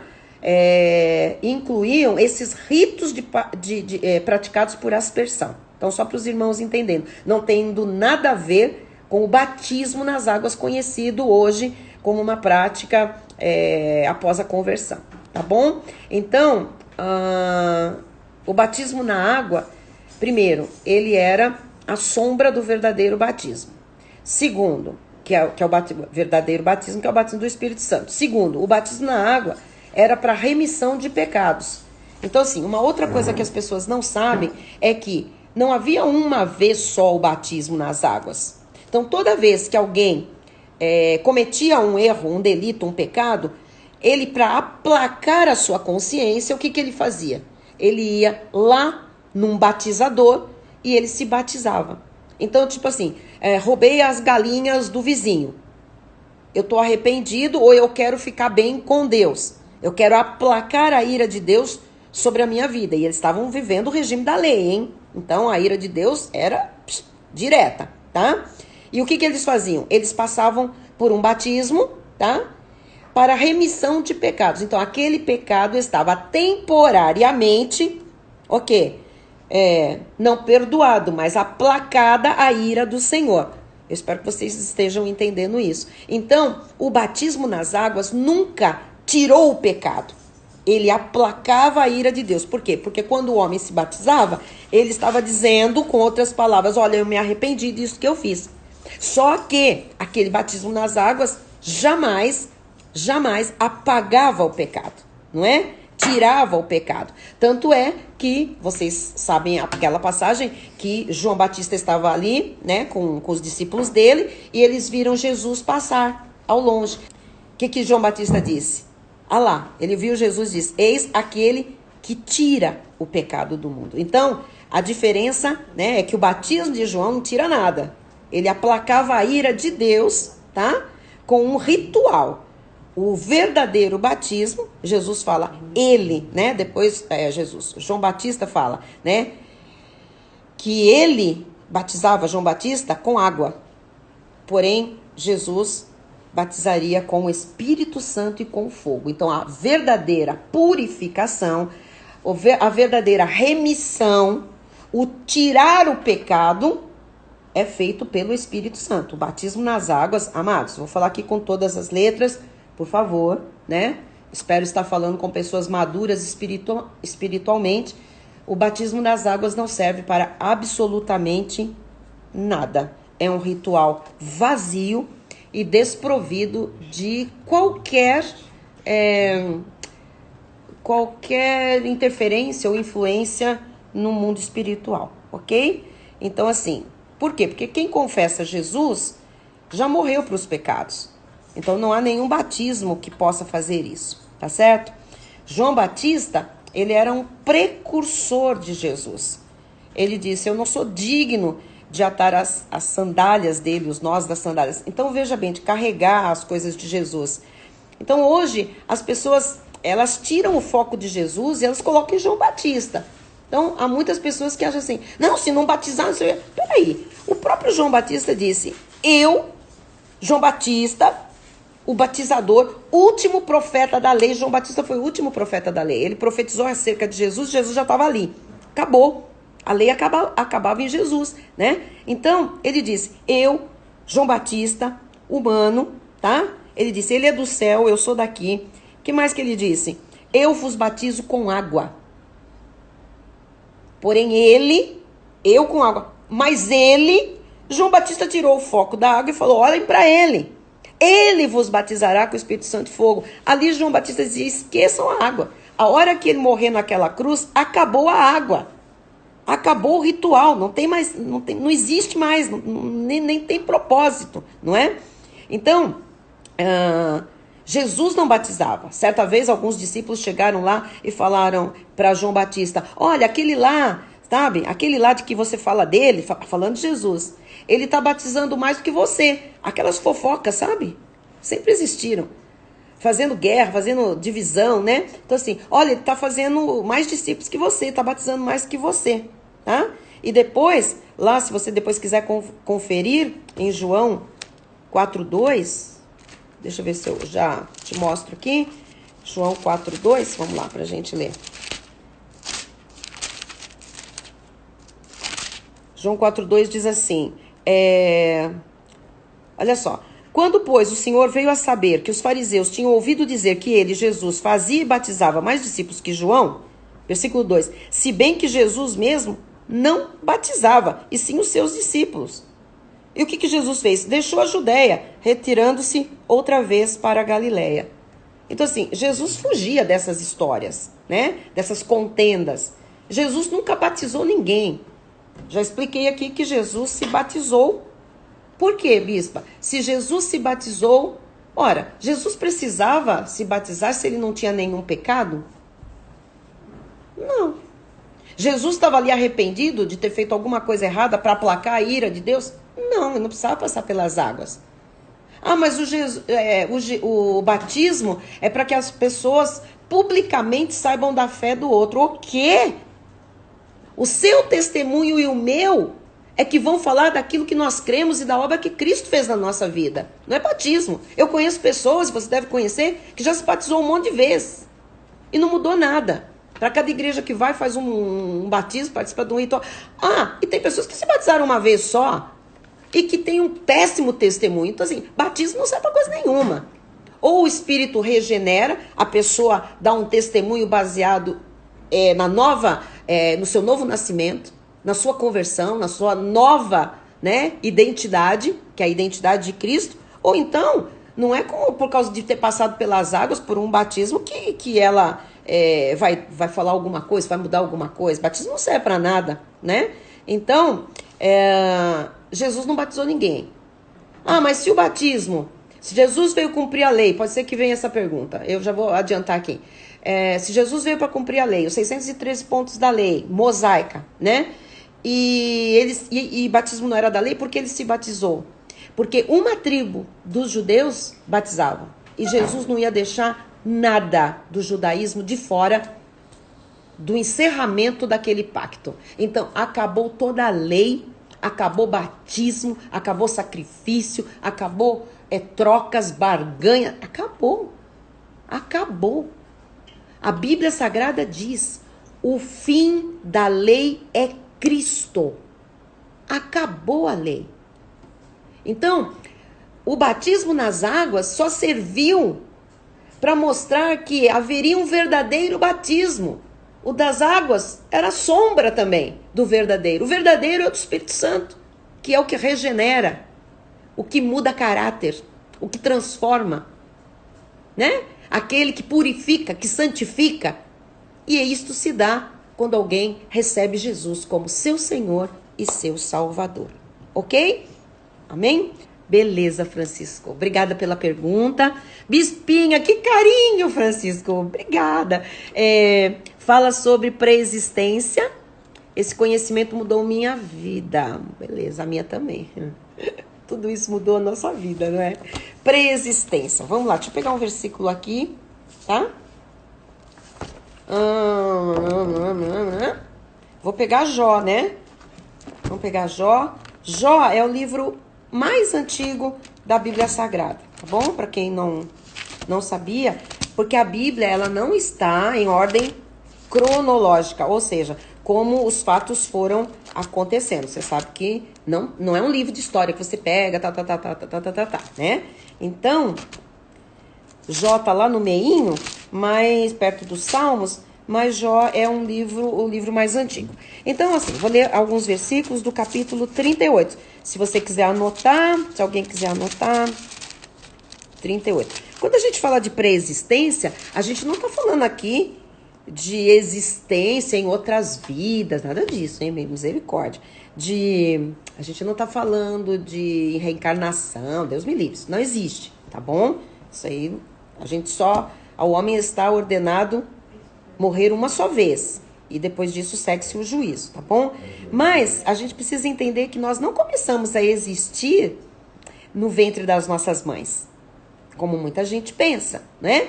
Que no ventre materno começa ali começa a vida na carne, para cumprir um propósito de Deus nesta terra. Mas ali no ventre materno, o nosso espírito já existia e estava no conselho de Deus, no concílio de Deus. Porque o nosso espírito foi criado antes do nosso corpo, tá? Foi criado antes da fundação do mundo. No ventre materno, para cumprir um propósito no tempo de Deus, o nosso espírito é revestido de carne, tá bom? Então, olha só que linda essa passagem de Jó, capítulo 38, né? Você sabe que Jó, ele era um homem justo, íntegro, tal, a Bíblia diz, e de repente, né, ele perde tudo. Ele perde todos os seus bens, ele perde os seus filhos, ele perde os empregados, os funcionários, ele perde o dinheiro, ele perde o gado, ele perde tudo. E ele fica coberto de chagas, do alto da cabeça à planta dos seus pés, tá? E ainda ele tem uma esposa, boazinha, terrível, que vai para ele e diz, olha para você, cara, amaldiçoa o teu Deus e morre. Ou seja, ela mandou ele amaldiçoar Deus, colocando a culpa de tudo aquilo que ele estava vivendo em Deus, né? E se matar. Sugeriu que ele acabasse com a vida. E aí, olha só, Jó, nessa passagem toda desses problemas que ele viveu, ele ainda tinha uns amigos, Jesus amado, muito amigos, que uma hora acusavam, uma hora faziam ele refletir, outra hora vinham e despejavam um monte na cabeça dele, davam mais interrogações do que, enfim, do que ajudar, na verdade, né? E Jó começa a falar um monte de besteira. Num determinado momento, assim, amados, isso aqui é muito parecido com as nossas vidas também. Quando a gente passa um tempo longo por uma provação, a gente também, se a gente não tem conhecimento, né, da verdade, da graça e da verdade, se a gente não sabe viver por fé e viver a nova aliança, a gente também começa a tirar para todo lado. Essa é que é a verdade. É por isso, é por causa daquilo, é porque a gente começa a ter justificativas para aquela situação que nós estamos vivenciando. Ou a gente começa a acusar pessoas, ou a gente começa a se acusar, ou até acusar Deus, tá? Então, o que a gente viu aqui em Jó? Jó falando um monte de bobagem. E chegou uma hora que o Senhor falou para Jó, Jó, para, tá? E no capítulo 38, ele diz assim, depois disto, porque aqui o título desse capítulo é O Senhor convence a Jó de ignorância. Meu Deus, né? Quantas vezes nós somos ignorantes, não enxergamos um palmo à frente do nosso nariz, precisa vir Deus e nos revelar. E em relação a essas questões, né, sobre doutrinas bíblicas, há muita ignorância no meio do povo de Deus. E por causa dessa ignorância que é a destruição, né? O profeta Oséias, no capítulo 4, versículo 6, o que ele diz? O meu povo está sendo destruído porque lhe falta o conhecimento. Então vamos para o conhecimento. Depois disto, o Senhor, do meio de um redemoinho, respondeu a Jó. Olha, Deus falou com Jó, hein? Que lindo. E o que ele respondeu? Ele respondeu com uma pergunta. Quem é este? Ele está se referindo a Jó. Quem é este que escurece os meus desígnios com palavras sem conhecimento? Toda vez que a gente não conhece os desígnios de Deus, a gente fala abobrinha. Toda vez que a gente não tem revelação de Deus, diretamente de Deus, a gente fala, a gente escurece os desígnios de Deus. E ele estava chamando a atenção de Jó, né? De um jeito carinhoso, mas quem você pensa que é, Jó? Para escurecer os meus desígnios porque você não sabe das coisas, porque você não tem conhecimento. Aí no versículo 3 o Senhor diz assim: cinge, pois, os lombos como homem, pois eu te perguntarei e tu me farás saber. O Senhor, de um jeito carinhoso, vai fazer algumas perguntas a Jó. E ele vai dizer, vamos ver se você sabe, umas perguntinhas básicas, Jó, porque você é o sabichão, né? Então, vê se você sabe. Olha só, 4. Onde estavas tu quando eu lançava os fundamentos da terra? Me diz se tens entendimento. Onde você estava, Jó? Você sabe que Deus está fazendo essa pergunta para você e para mim? Hoje, né? Graças a Deus, Francisco, nós sabemos a resposta, mas tantos filhos de Deus não têm ainda esta resposta, esta revelação. A pergunta é a mesma. Onde você estava, você filho de Deus? Quando o Senhor fundava a terra, quando o Senhor criava todas as coisas. Onde você estava? Você já pensou nisso? Na criação. Quando o Senhor dizia, haja luz, firmamento, separem-se as águas da porção seca. Eu estava em algum... Onde você estava? O Senhor um dia perguntou isso para Jó, e a mesma pergunta pode ser feita hoje. Onde você estava? Me diz, se você sabe. 5, versículo 5. Quem lhe pôs as medidas? Ele está falando do fundamento, dos fundamentos, né? Da terra. Quem lhe pôs as medidas, se é que o sabes? Quem que mediu tudo? Quem estabeleceu as leis físicas? Quem estendeu sobre ela o cordel? Sobre que estão fundadas as suas bases? Ou quem lhe assentou a pedra angular? Eu estou falando, olha, quando eu estava criando tudo milimetricamente. Ai, perfeito, né? Tudo equilibrado, tudo obra das minhas mãos. Onde você estava? E aí o Senhor, no final dessas questões, ele dá a resposta para Jó. Porque ele diz assim, o que lhe assentou a pedra angular, quando as estrelas da alva juntas alegremente cantavam e rejubilavam todos os filhos de Deus? Jó, onde é que você estava? Todo mundo agora tem que responder isso, tá? Onde você estava? Arthur, Marjorie, Francisco, Marisa. Onde vocês estavam? Eu, minha família, sua família, os salvos. Onde você estava quando as estrelas da alva juntas alegremente cantavam e rejubilavam todos os filhos de Deus? Então vamos lá. Quer dizer que quando Deus criava todas as coisas, punha os fundamentos da terra, as estrelas da alva, diz aqui a Bíblia, juntas alegremente cantavam. Quem são as estrelas da alva? Que juntas alegremente cantavam. Será que alguém ainda pensa que são estrelinhas cintilantes, as estrelas? Que estavam cantando?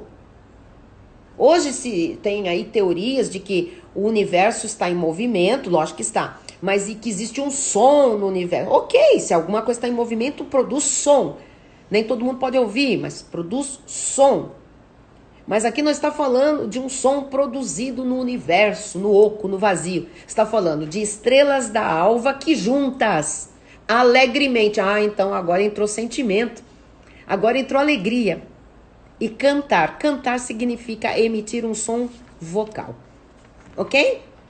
Então os cantores sabem do que eu estou falando. Então assim, onde você estava? Porque as estrelas da alva estavam juntas cantando. Você sabe essa expressão, estrelas da alva? A quem Deus está se referindo? A Bíblia chama de estrelas aos anjos. Os anjos de Deus. Jesus é chamado de a estrela da manhã. Não é verdade? Brilhante estrela da manhã. As estrelas Não são as estrelas, astros luminosos, são os anjos. Juntos os anjos estavam alegremente cantando. Mas aí o versículo continua, gente. Quando as estrelas da alva juntas alegremente cantavam e rejubilavam todos os filhos de Deus. Onde você... Deixa eu tirar o óculos, tá dando reflexo. Onde você estava, Jó? Onde você estava? Eu não preciso dessa resposta. Você tem o Espírito Santo. Você tem uma Bíblia. Você está ouvindo Deus falar com você. Você estava lá. Quando Deus lançava os fundamentos da terra, você, eu, Jó e todos os eleitos de Deus estavam lá, rejubilando. Uau! Meu Deus, como que eu estava lá? Você e eu, nós estávamos lá em espírito, porque os nossos espíritos foram criados por Deus antes da fundação do mundo. E quando a Bíblia diz que Deus nos criou a sua imagem e semelhança, Deus é espírito e nos criou em espírito. O que nosso é a imagem e semelhança de Deus? O nosso espírito. Nós saímos de Deus. Ah, meu Deus! Eu estava lá. Eu sei, agora algumas pessoas estão dizendo assim, eu não me lembro de nadinha. Mas nem Jó tampouco se lembrava. Era Deus revelando para ele. E por que a gente não se lembra de nadinha? A gente não se lembra porque quando a gente foi revestido de carne no ventre da nossa mãe, a gente quem? O nosso espírito. Foi revestido de carne, o que aconteceu? Quando o nosso espírito foi revestido de carne, por causa da lei do pecado que habita na carne, nós morremos espiritualmente. E aí, a Bíblia diz que todos nós estávamos, sem Cristo, né, destituídos da glória de Deus. Houve separação entre Deus e os seus filhos. Por isso que em Jesus nós somos reconciliados. A gente um dia esteve no concílio de Deus, em espírito, o pecado nos tirou da comunhão, da intimidade com Deus. Jesus, com a obra da cruz, vem e nos reconcilia com Deus. Ele nos coloca novamente no concílio de Deus. Ai, que lindo isso, maravilhoso. Amém, Francisco? Essa chama-se a doutrina da preexistência. Eu não vou pregar a preexistência aqui inteira, mas só para algumas pessoas terem noção e irem lá no Seminário de Doutrinas da Graça de Deus no YouTube e tirar todas as dúvidas e ganhar muito conhecimento, tá bom? Deixa eu ver se temos mais. Nessa linha tem mais alguma coisa? Tem muitas que você já respondeu nas suas... Então tá, como tem muita coisa que eu fui respondendo, pra gente não, a gente vai mudar o tema pra gente não ficar falando as mesmas coisas. Então assim, se você não teve alguma dessas respostas, chegou depois, ou enfim, não entendeu muito bem, YouTube, nosso canal, tá? Cristo Vive SP. E lá tem, você vai procurar Seminário de Doutrinas da Graça de Deus, nível 1. E lá você vai encontrar todas essas doutrinas numa imersão que a gente fez de um dia inteirinho, beleza? Então vamos lá, tem uma aqui. Depois de Jesus morrer e ressuscitar, foi dito algo sobre dízimo? Ou só foi dito no tempo da lei? Ok, então vamos lá. Não foi dito no tempo da lei só, tá? Então, assim, o dízimo começa lá com Abraão, ok? Então, assim, só pra gente entender o seguinte. Quando Abraão foi chamado por Deus, tá? E Deus chamou ele pra fora da tenda, veja a estrela, papapá, vou te dar uma descendência numerosa. Então, o que acontece ali? Ali não havia nenhuma lei. O que havia era uma aliança com Abraão. Chama-se aliança abraâmica com Abraão, tá? E Deus, ao longo do tempo, ele foi fazendo alianças. Ele sempre se comunicou com pessoas ou com o seu povo com alianças. Então, ele fez uma aliança com Adão, já lá no Éden, que se chama aliança adâmica, ou alguns chamam de edêmica, que é do Éden, tá? Então, é o trato, é o contrato. O que ele tratou com Adão? Ele disse, Adão, tudo é teu, criei tudo pra você, tá? Pra sua família, pros seus descendentes, vocês vão povoar a terra, maravilhoso. Agora, assim, aquela árvore ali, não.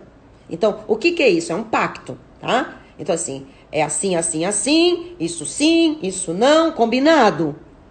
Ok, combinado, isso é uma aliança, beleza? Então Deus fez aliança com Adão, Deus fez aliança com vários servos, tá? E Deus fez aliança com Abraão. Quando ele chama Abraão, ele faz uma aliança com Abraão, tá? Que a descendência dele possuiria uma terra, enfim, que aquela era a herança do Senhor como nação, que é a nação de Israel, enfim, isso é uma aliança, beleza? E Deus fez várias alianças. Deus fez aliança com os sacerdotes, Deus fez aliança com os juízes, depois Deus fez aliança com os reis, né? Os reis de Israel, com Davi, Deus ia fazendo alianças. Agora, a gente precisa entender que Deus fez duas grandes alianças.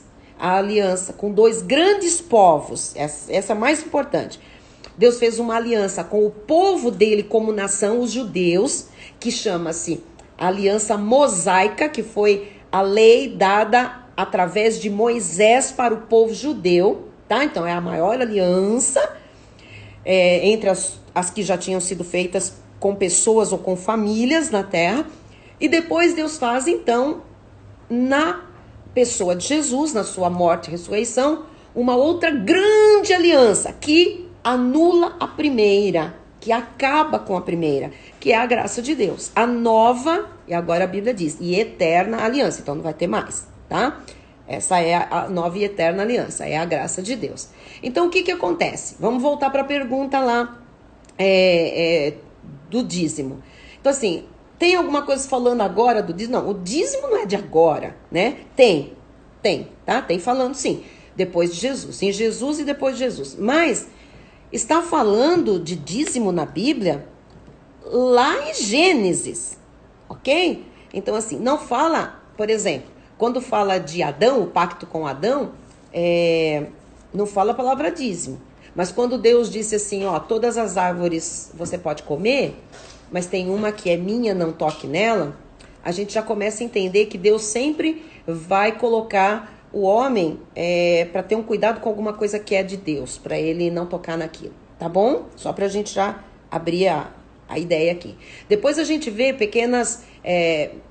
a gente vê grandes manifestações de corações voluntários quando a gente fala de Abel e Caim, né? Ninguém pediu oferta para eles, ok? Ninguém ordenou nada, nem falou disso. E aí Abel levou das primícias, né, do seu rebanho e da gordura desse. Se você for estudar primícias do rebanho, entendeu? Isso agradou muito a Deus, essa voluntariedade de Abel, que é a primícia e a gordura. A primícia e a gordura aqui está também tipificado o dízimo e a gordura é a oferta, é o excedente, tá bom? Mas assim, não tá com esses nomes, mas a gente já era Deus preparando, tá? Aquilo que seria para ser voluntário, para ser a expressão da generosidade e com uma certa medida que o homem entenderia qual é essa medida, tá bom? Muito bem. Depois, eu já posso pular, né, para Abraão. Então, assim, o que aconteceu? Abraão, ele era muito rico, ele ficou muito rico, mas muito rico. Ele é muito rico mesmo. Abraão era riquíssimo, tá? E aí, o que acontece? Ele sai da terra dele, da parentela, e vai para a terra que o Senhor ia mostrar para ele vai para Canaã, mas o Senhor diz para ele, né, deixa a tua parentela. Mas assim, como o homem, ele tem sempre uns deslizes, ele não deixou a parentela toda. Ele pegou um sobrinho dele, chamado Ló, e a mulher dele, a família dele, falou, vamos junto, certo? Com certeza ele teve problema com Ló, né? E a gente teve várias histórias aí que Ló causando. E o que acontece com Ló, então? Ló, num determinado momento, ele é capturado lá por um povo lá, inimigo. E já tá preso, e as coisas dele, enfim, tudo, a família dele. E aí o tio bonzinho, Abraão, fala, eu vou lá salvar o meu sobrinho, eu vou lá pegar ele. Então, o que ele faz? Ele pega ali, ele tinha empregados. Veja bem, Abraão não era de exército, não tinha exército nenhum, ele não era briguento, ao contrário, tá? Ele era manso. Então, assim, Abraão não tá indo pra guerra, fazer guerra com ninguém. Ele foi resgatar o sobrinho dele. E aí ele fala, bom, a gente vai ter que ir lá, com quem que eu vou? Ele escolhe 318. Agora você dá risada, porque é daí que sai o número para se fazer campanha, porque as pessoas pegam qualquer coisa para, né, para ganhar cara de Bíblia, cara de espiritual, não tem nada a ver. Então, olha só, ele pegou 318 funcionários dele, empregados dele, e falou, vamos lá resgatar Ló. Então a história basicamente é essa. Ele não era um homem de guerra, ele não era um homem que tinha ido fazer batalhas, ele não era de exército, nada disso. Ele foi lá lutar para pegar o sobrinho dele. Ele ganhou a batalha, ele ganhou aquela pequena, aquele resgate. E aí diz que ele vem voltando, né, com Ló. E era um costume que aquele que perdia uma batalha, o que ele fazia? Ele tinha que ser despojado, ele tinha que dar todos os seus bens para o vencedor, tá bom? Então, Jó já era rico, beleza? E ele vinha voltando com aquilo que eram os despojos. O que são os despojos? O outro perdeu, ele livrou Jó e vem trazendo toda aquela riqueza que era direito dele. Quando ele está nesse caminho, voltando para casa, sai ao encontro dele um sacerdote. Agora, veja bem, não existia sacerdócio, né? Naquela época. Não existia nem a lei, não existia levita, não existia nada. A lei vem 400 anos depois disso. Então, Abraão está lá, voltando, e de repente, alguém sai ao encontro dele, um tal de Melquisedeque. E vem trazendo para Abraão, em comunhão com ele, pão e vinho. Você não acha interessante isso? Que não são os elementos da ceia? Pão e vinho não é o corpo e o sangue de Cristo? Então veja, sai ao encontro dele Melquisedeque. E a palavra de Deus diz que Abraão, olha, não tinha lei, não tinha ordem, não tinha nada. Abraão dá a Melquisedeque o dízimo de tudo que ele tinha ali na hora.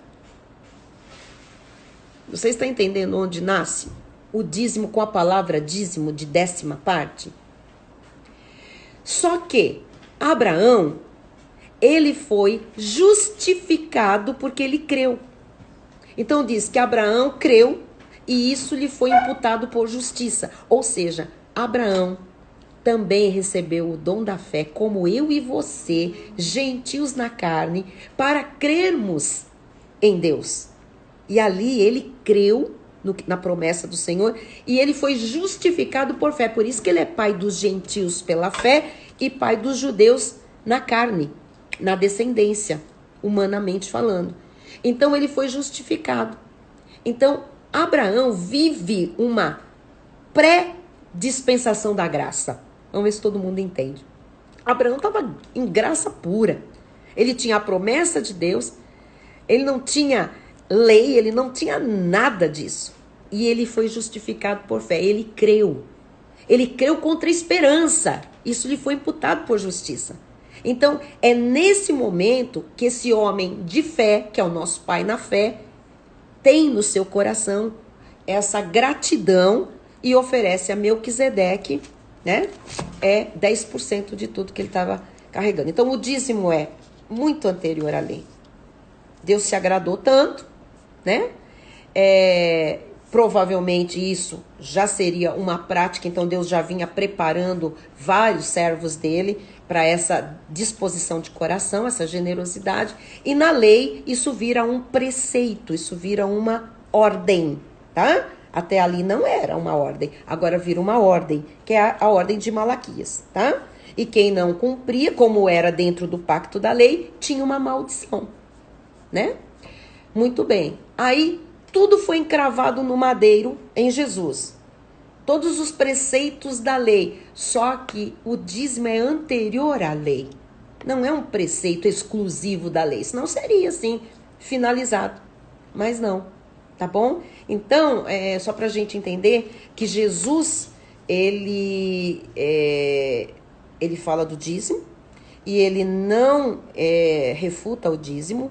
Ele diz que ele chama a atenção dos fariseus, né, dos hipócritas, que davam dízimo até das plantinhas, da hortelã, do cominho, do endro, e só que eles não praticavam os preceitos maiores da lei, que eram o amor, enfim, a gratidão, a bondade, a justiça. E o Senhor falou, olha, vocês têm que fazer uma coisa sem omitir a outra. Ou seja, continuem dando o dízimo, mas também não omitam os princípios, tá? Então, assim, Jesus, ele ratifica o dízimo e depois a gente vê o apóstolo Paulo completamente ratificando dízimo e muito mais.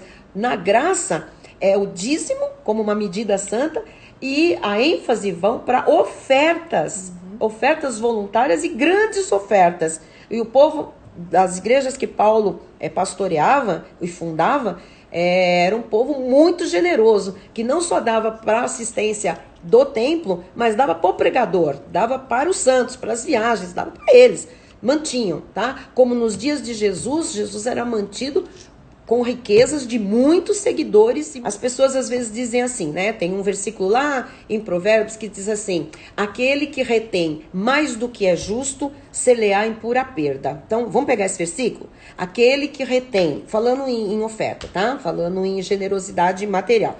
Aquele que retém mais do que é justo, se-lhe-á em pura perda. A minha pergunta agora para vocês é: o que é justo reter? Aquele que retém mais do que é justo, como eu sei, como eu saberia o que é justo reter? Porque o que é justo para mim pode não ser justo para você. Ah, mas para mim justo é eu dar tanto. Só que a minha justiça e a sua justiça, o que disse Isaías? É trapo de imundície. Então, quando o Senhor diz não reter mais do que é justo, ele está falando da justiça dele, não da minha particular e nem da sua. Óbvio. Então, o que é justo eu reter baseado na justiça dele? É justo eu reter 90% de tudo que me chega às mãos. É justo eu reter. Mas se eu retenho mais do que é justo, se eu retenho mais do que 90% do que me chega às mãos, ser-me-á em pura perda. Então veja, o dízimo é intocável. Quando eu uso o dízimo, eu como semente. E se eu como semente, eu não semeio. E se eu não semeio, eu não colho. Eu vivo só pela misericórdia do Senhor, que se renova a cada manhã. Mas a abundância, o crescimento, as fartas colheitas, a superabundância que o Senhor promete, né? Aquele versículo lá de Deuteronômio 8:18, antes vos lembrará do Senhor teu Deus, porque é Ele que te dá força para adquirires riquezas mesmo. Amado, riqueza só vem se eu não retiver mais do que é justo, porque senão vai ser pura perda. Eu não tenho o que semear. Ah, não, mas eu acho que justo é 5%, 2%. Quem disse isso? Isso não está na Bíblia, tá bom? Ok? Então, assim, independentemente da igreja onde você esteja, seja um fiel dizimista. Seja um fiel dizimista. Escolha uma terra boa para dizimar, um solo muito aprovado por Deus, tá? Verdadeiro, uma coisa respeitável, um local de pessoas honestas, transparentes, e seja feliz. Eu dizimo há 41 anos, 42 anos, sei lá. Ah, amados, Deus me tirou lá do monturo, me colocou sentado entre os príncipes e as princesas desta terra. Eu não abro mão. Pode me escrever cartinha, pode dizer que é da lei, pode dizer que lá. O que o Espírito já me mostrou, conheço bastante da Bíblia, bastante. E dízimo é imexível, intocável. Aliás, eu sou dizimista fiel, toda a minha família é dizimista fiel e ofertantes generosos, tá? O apóstolo Pedro, para encerrar, em 2 de Pedro 3,18 diz: antes, crescei na graça e no conhecimento do nosso Senhor e Salvador Jesus Cristo. Ele era legalista, depois que ele andou com Paulo, recebeu, através de Paulo, a revelação da graça de Deus, escreve 2 epístolas e aí ele acaba dizendo: cresça na graça e no conhecimento. Ok? Que assim seja na sua vida. Uma boa tarde a todos, um excelente final de semana e a gente vai se vendo pelas redes sociais e domingo, 9 horas, culto online, uma grande experiência com ceia do Senhor às 9 horas da manhã. Tchau para todos. Beijão. Graça e paz.